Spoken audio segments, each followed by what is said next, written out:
सभी फार्म भाइयों को राम राम।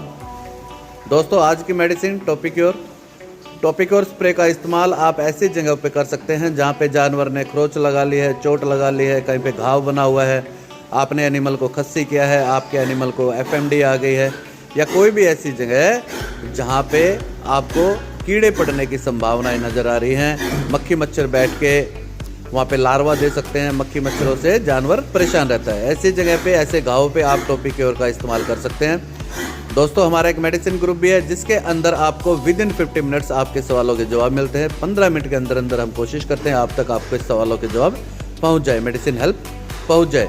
ऐसा बिल्कुल नहीं होता कि सुबह 9 बजे आपने क्वेश्चन पूछा और रात को 9 बजे के बाद आपको रिप्लाई मिले। इंस्टेंट रिप्लाई, सुरक्षित जानवर, जल्दी से उनको मेडिसिन की हेल्प मिले। तो इसके लिए आप मेरे ग्रुप को ज्वाइन कर सकते हैं। डिटेल आपको फ़ोन की स्क्रीन पर दिखाई दे रही होगी। वीडियो देखने के लिए नमस्कार, धन्यवाद, जय हिंद।